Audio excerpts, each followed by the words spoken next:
This is my 2019 Husqvarna Vitpilen 401, or if you prefer, KTM Duke 390 with a body kit.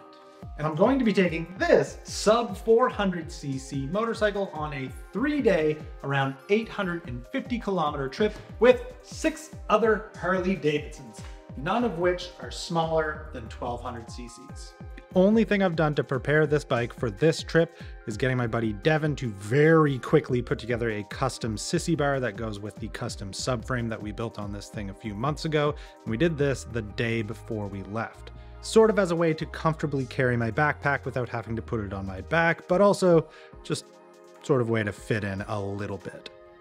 We rode out to load our bikes up on the trailer so that we could bring the bikes to our meeting point, Moncton, New Brunswick, and be ready to roll out in the morning. Sweat. Give that a couple of weeks.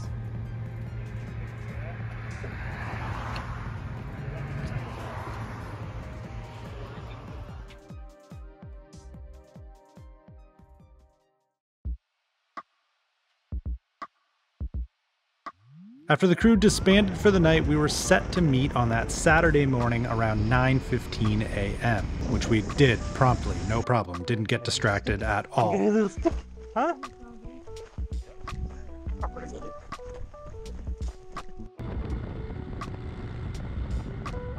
And it was about now, as we were all getting together, getting fuel before the first leg of the trip, that we were about to find out that my little 400 was going to be able to hang, or if it was just going to be a miserable 3 days of wringing the neck of the Vitpilen, playing catch up, and having everybody wait for me the entire time. The first leg of the trip had us travel through the town of Shediac, in through Capillet on secondary roads with speed limits of around 80 kilometers per hour, just kind of where the Viti shines. So no issues at all there. I know this bike can do that. That's where I spend most of my time on it. It totally rips. We made our way through those fun twisty back roads through to the traffic circle that places on more of a 100 series highway to get to the bridge over to Prince Edward Island. And without missing a beat and having more power on tap, the little 400cc single cylinder kept pace without complaint. It was actually great. I didn't expect it.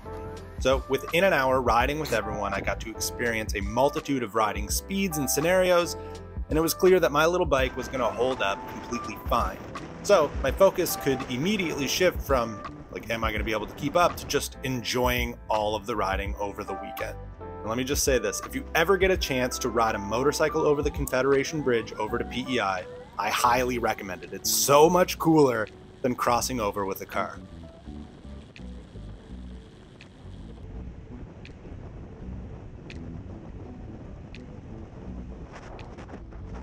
Now, you might think that the riding position of the Vitpilen, clip-ons, rear sets, the leaned forward riding position might put me at a bit of a disadvantage comfort-wise for this trip, but the tanks on 3 of these bikes here are so small that we have to stop every hour anyway, so it really wasn't an issue. Also, I've spent the last 13 years riding long distance on road bikes with jacked up seat posts, long and slammed stems, so I'm all good for this position.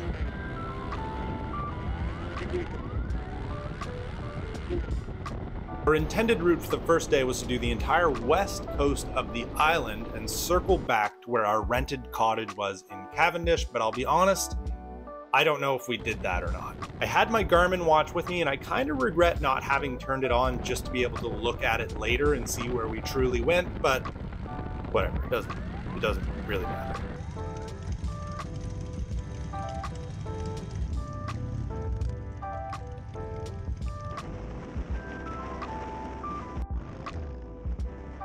We did end up getting caught in a pretty gnarly rain shower, and that was actually the first time I've ever ridden a motorcycle in any sort of rain. It's actually not as bad as I thought it would be, but we used that as an opportunity to just sort of beeline it to where our cottage was and settle in for the night. Day 2, it was apparent from day 1 that the Vitpilen was going to keep up fine, so we hatched a plan to test something more important. All right, so we're doing a hot dog cooking test. I'm going to take 3, Corey's going to take 3, Julian's going to take 3, because no one else is into the idea at all. There, like, you've got that little elbow right under it. That probably gets pretty hot. Right there. right where everything gets splashed. Yeah. Corey's, your bike might be the best. But wait, those are heat shields, aren't they? Right over the training. Like here. Yeah, in there, there's gonna be a lot of heat in there.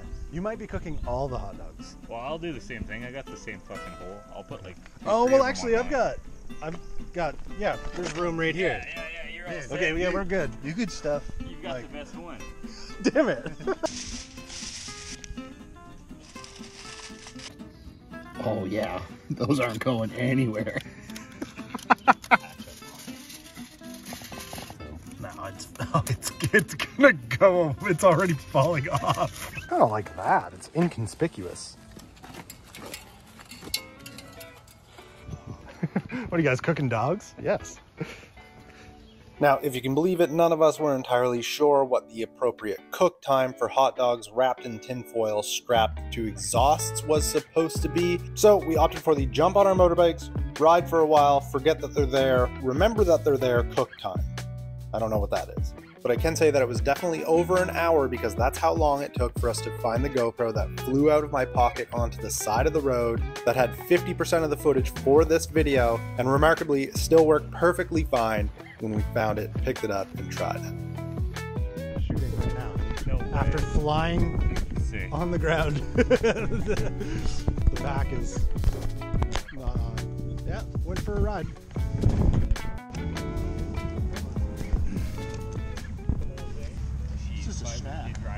Yeah, I figure we got an hour before. She hasn't driven it with me yet. so- She took it for a drive, took it off, dog.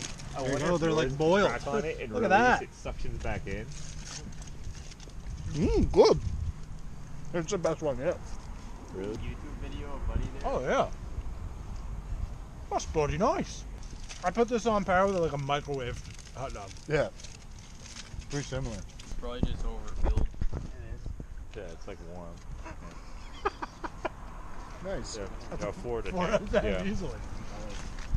Yeah, it's like a warm raw hot dog. It's kind of like what our fingers looked like at the end of yesterday's rainy ride.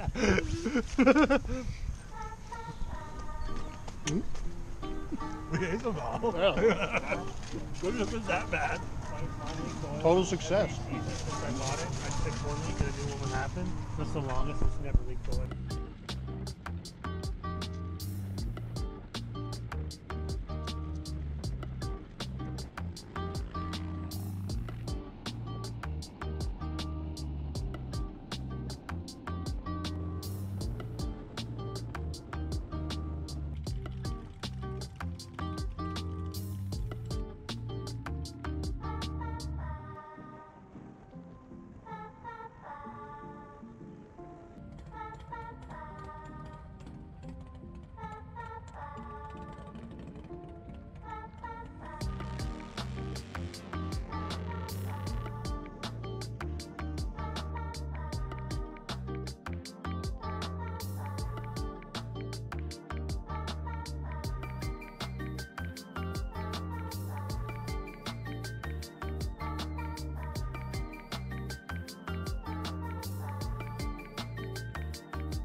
On day 3, on our way back, we just so happened to get to the bridge as 3 houses were being moved over, so the bridge was closed to all traffic, which almost seemed like it was a bummer, but we moved up to the front of the line. We got the whole bridge to ourselves once the gate was open.